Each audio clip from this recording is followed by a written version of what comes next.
Hey dolls, welcome back. So today I'm going to be doing a video showing you guys how to start sewing at home. I'm also a beginner in sewing. I actually started sewing properly this year and it's actually been very interesting. Also, I learned that actually I can save a lot of money because when you buy, even 1 meter of a material, you get a lot more in return because I think I make like 2 outfits. So anyone can do it if you are into hobbies and you also want to cut down on spending. I suggest you watch this video and I shall hook you up with some tips. So if you're new to my channel, welcome. Make sure you like, subscribe and hit that notification button so you get all my how-to videos, and I shall see you guys on every how-to video. So thank you so much for tuning in. So without dragging this, I got myself this Empisal from Game. I got it at Game and I think it was around 1,300, 400, 500, yeah, but it's not more than 1,500, so don't be alarmed. That is a beginner one, but they have different models, and different prices. So I suggest if you're not if you're new to sewing, don't go for an expensive one, just go for a simple one. And this was the simple one I got, and it's easy to function. It just comes with the extension to connect to the machine, and you plug it in the wall, and you just have to get your equipment that you're going to work with, like threads, bobbins, needles, to get it all to work so that you can start sewing. And I also learned how to make my own patterns using old clothes, and I'll show you guys how I do that on the next video. So let me show you guys what equipment you're going to need to start sewing. So first things first, you need to measure yourself. You need to know how much material you're going to cut. So get that tape measure out and you measure all the necessary parts like your breast, your waist, your bums, your hips, your length. So all of that, so that you know how much you are going to cut so that you don't waste your material. And then you are also going to need a good scissor or a good material cutter. It's like a pizza cutter thing. And you just take it up, that's a blade up, and you just use it to trim around the material, around the pattern, so that you can trim properly without over trimming.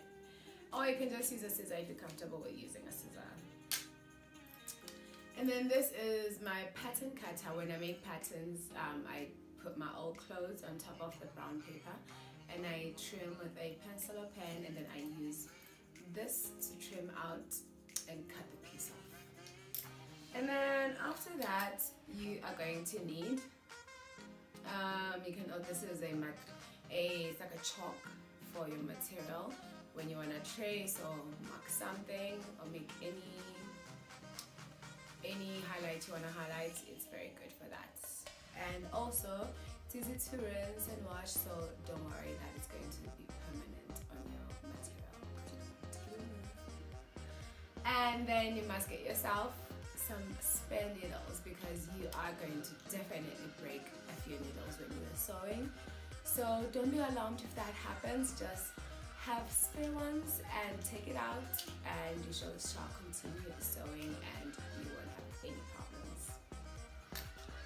And also, obviously, you can't sew without having some thread. So get any thread that's going to match the material that you're going to be sewing with. Like I made this top with my old jersey. I just cut it in half and made shorts, and this top. If you guys want me to show you how I make my 2-piece sets, you can say that and I'll do a video for you guys. So you need a thread, and you are going to need a bobbin to also put the thread in a matching one, because when you sew, there's a top layer and a bottom layer that the machine uses to sew. So you need to make sure your threads are matching, unless you want to use different color threads and you want to have different color threads, then you can do that. So as you can see, you don't need that much to sew. Actually, when I started, and also our pins. You need pins to pin your dress. You need to pin your material together. My pins are everywhere. I don't even know where I put them right now, so I can't show you. But you get easy pins. It's like very they have pins, they're very affordable, so you don't have to worry about that. Just get your pins though, because once you pin your dress together, it doesn't move. All you have to do is you just sew through, and that's very easy to keep everything together and not shift the material around. So I'm gonna show you guys how I get ready to sew, like how I plug in my machine, put in the bobbin, put in the thread, the needle, the stitching, switching buttons, all of that. So let me show you guys how it works.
But mankind won't be destroyed. The fact that you and I are working here today is evidence of that.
As you can see, you guys, it's not that hard for you to start sewing and making your own clothes at home. And you can go to Chinatown, the Plaza, wherever they sell materials. They are very affordable, and you can start making patterns using your old clothes. I'm going to show you guys on the next video on how to make patterns, and you can start making your own clothes. And what I like about making my own clothes is that, you know, they're unique. I'm not gonna have anyone else wearing them. They are mine. They look the way I want them to look, so I'm not worried about it. I'm actually happy that I can make my own vibe. I can create my own steez, so that's good. So thank you guys. I shall see you guys on the next video where I show you how to make patterns. So without further ado, I will see you guys on the other side of the creative table. And until then, keep on creating.